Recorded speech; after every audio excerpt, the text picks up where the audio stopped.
கடகராசியில் பிறந்த உங்களுக்கு இந்த வாரம் ரொம்ப நாளாக சொந்த பிஸ்னஸ் ஆரம்பிக்கணும்னு நினைக்கிறவங்க தாராளமாக ஆரம்பிக்கலாம். அதற்கான வாய்ப்பு இந்த வாரம் நிறையா இருக்குது. நீங்கள் சொந்த பிஸ்னஸ் மட்டுமில்லை, பார்ட்னர்ஷிப்போடு பிஸ்னஸ் பண்ணுறதா இருந்தாலும் தாராளமாக பண்ணுங்கள்.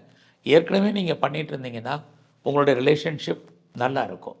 ரொம்ப நாளாக எனக்கு மேரேஜ் நடக்கலை, தள்ளி போயிட்டுருக்கு, இது வரைக்கும் நான் மேரேஜை வேண்டான் இருந்தேன் அப்படிங்கிறவங்களுக்கும் திருமணம் நடப்பதற்கான வாய்ப்புகள் நிறையா இருக்குது. குழந்தைகளால் நற்பலன்கள் உண்டு. குழந்தைகளால் மகிழ்ச்சி, சந்தோஷம் உங்களுக்கு ஏற்படுவதற்கான வாய்ப்புகள் இருக்குது.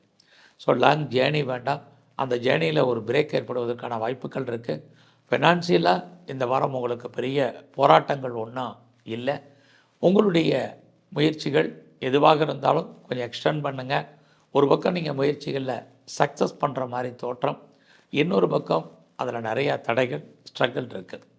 எல்லா விதமான உறவுகளையும் நீங்கள் அனுசரித்து போங்க. இந்த வாரம் அது ரொம்ப முக்கியம். நீங்கள் ஏதாவது மெயில் போட்டிருக்கீங்க, இன்டர்வியூ அட்டன் பண்ணிகிட்டு இருக்கீங்க, வேறு ஏதாவது செய்தியோ தகவல்களையோ எதிர்பார்த்து காத்திருந்தீங்கன்னா பொறுமை ரொம்ப முக்கியம் உங்களுக்கு. ஒரு பக்கம் நீங்கள் ஜெயிக்கிற மாதிரி தோற்றம், இன்னொரு பக்கம் எல்லாமே டிலே ஆகிட்டு இருக்கும். அதனால் இந்த வாரம் ரொம்ப அவசரம் இல்லாமல் சில முடிவுகளை எடுங்க. இந்த வாரம் நீங்கள் ஏதாவது ப்ரொடக்ஷன் சார்ந்த துறைகளில் இருந்தீங்கன்னா ஸ்மாராக தான் இருக்குது. எஜுகேஷனை பொறுத்த வரைக்கும் ரொம்ப கவனம் செலுத்துங்க.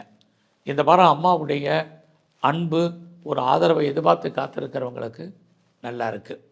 அது மட்டுமல்ல, நீங்கள் ஏதாவது ஷேரில் இன்வெஸ்ட்மெண்ட் பண்ணுறீங்க அல்லது லாட்ரி டிக்கெட் வாங்கணுன்னு ஆசைப்பட்றீங்க, அது இல்லாமல் நீங்கள் ஏதாவது எனி ஸ்பெக்குலேஷன், எல்லாமே உங்களுக்கு டெம்டேஷன் மாதிரி தான் இருக்கும், உங்களை தூண்டுறது மாதிரி தான் இருக்கும். அதனால் பெருசாக லாபம் இருக்கான்னா இல்லை. பொறுமையாகவும் நிதானமாகவும் இன்வெஸ்ட்மெண்ட் பண்ணுங்கள். அதனால் நமக்கு ரிட்டர்ன்ஸ் கிடைக்கிறதுக்கான வாய்ப்புகள் இல்லை. இப்போ எல்லா விஷயத்துலேயும் இந்த வாரம் நீங்கள் கொஞ்சம் கவனம். ஸோ இந்த வாரத்தில் நீங்கள் எங்கெல்லாம் பெருமாள் ஸ்தலங்கள் இருக்கோ அங்கெல்லாம் நரசிம்மருடைய வழிபாடு, சிவ தரிசனம் இந்த வாரம் பண்ணுங்கள். இன்னும் ஏற்றமான முன்னேற்றம் உங்களுக்கு அமையும்.